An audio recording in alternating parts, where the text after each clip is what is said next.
25 de agosto. São Luís, rei da França.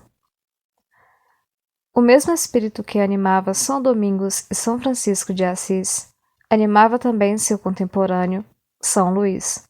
O amor de Deus e do próximo, o zelo pela glória de um e pela salvação do outro, a humildade, a paciência, também o desapego de todas as coisas da terra. A mãe dizia-lhe muitas vezes em sua infância: Eu vos amo certamente, meu filho. Amo-vos com toda a ternura de que uma mãe é capaz, mas preferiria infinitamente ver-vos cair morto a meus pés e jamais ver-vos cometer um pecado mortal. Também cumpria seus deveres de rei, como o dos religiosos de São Francisco e de São Domingos, dos quais sempre tinha alguns em sua companhia, cumpria as obrigações de suas regras em vista de Deus e com um ardor infatigável. De resto, quando lhe permitia o estado, levava a vida de um religioso, dando muito tempo à oração, usando cilício, visitando os enfermos nos hospitais.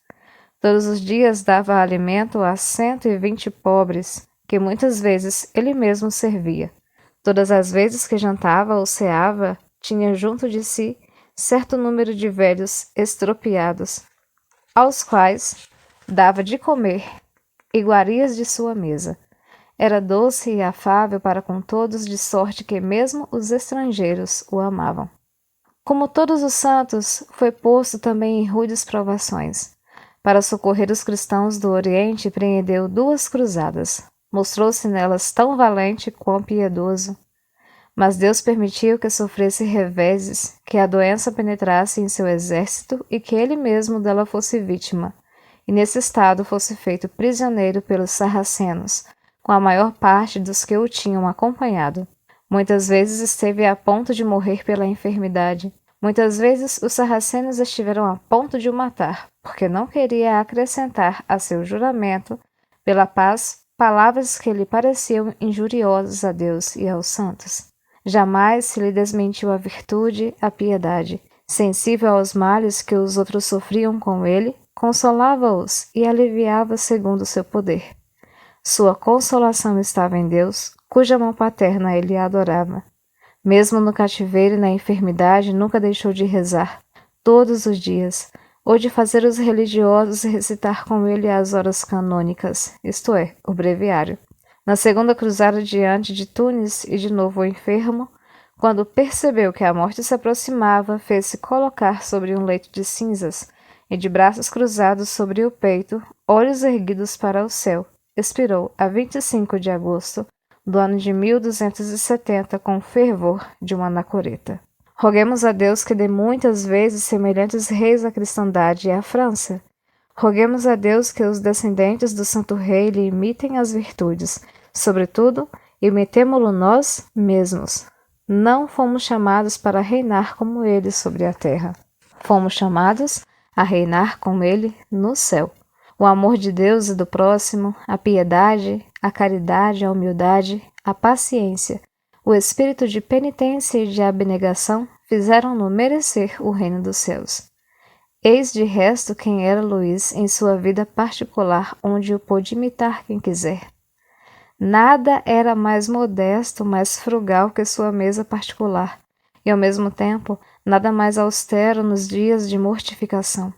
Longe de falar de iguarias e de comidas, como fazem muitos homens ricos, comia, sem nada dizer, os pratos colocados diante de si pelos copeiros. Tomava ordinariamente a refeição principal entre a sexta e nona. Nos dias de jejum simples, era engenhoso em se mortificar, quer não se entregando ao apetite, quer comendo e bebendo coisas pelas quais sentia grande repugnância. Depois, quando lhe traziam assados ou carnes e molhos delicados, punha-lhes água, dizendo: gosto sim. E apesar da espécie de preferência que dava aos grandes peixes do mar, rejeitava-os por mortificação para pedir outros, pequenos e comuns. Um dos capelães, pelo menos, ficava presente às suas refeições para rezar a ação de graças, enquanto outro cuidava em fazer levar a sobremesa aos pobres. Luís informava-se quase todos os dias da fiel execução da ordem. Seguindo o costume talvez contraído no Oriente, o Santo Rei, quase todos os dias depois do jantar, fazia a cesta no quarto, mas só despedia o leitor depois de ter recitado com ele uma oração pelos mortos.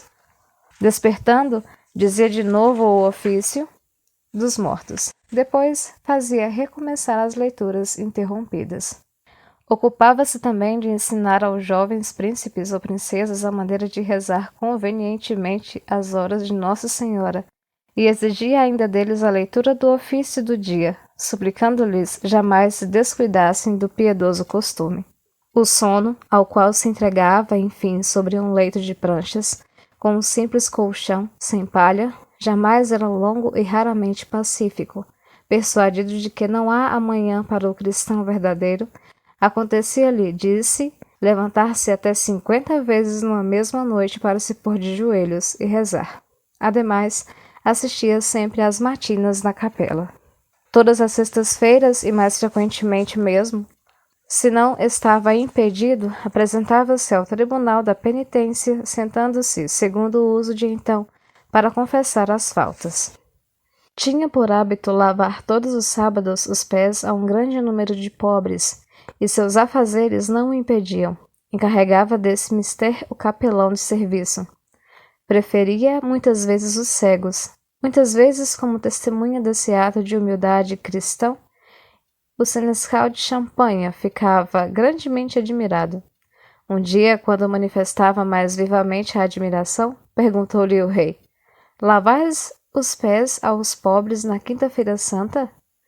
Joinville respondeu com franqueza que não, acrescentando mesmo que jamais lavaria os pés dessa gente. Verdadeiramente, retorquiu o rei, Santo Rei, não está muito certo, pois não deveis ter como desprezível o que Deus fez para nosso ensinamento.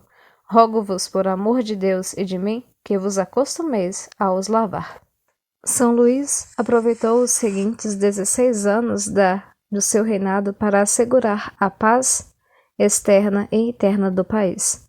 Suprimiu as guerras particulares e as disputas judiciárias, destruiu o que restava dos valdenses e albigenses, promulgou leis admiráveis, reavivou o comércio, fez por vezes justiça por suas mãos, fundou o Hospital dos 15 e 20 para cegos, construiu a Santa Capela, iniciou a construção de Sorbona e mostrou-se tão bom, tão piedoso, tão sábio e desinteressado que aos olhos de todos passava por santo ainda em vida.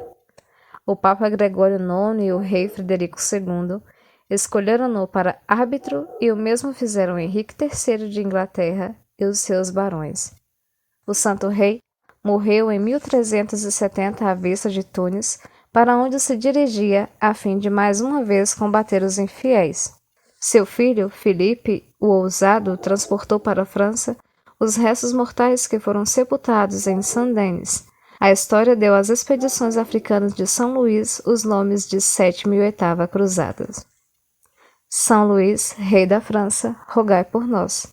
Também hoje comemora-se São Gens de Arles, São Gens de Roma, Santa Patrícia, Santo Arédio, Beato Thierry I e Beato Tomás de Kempis.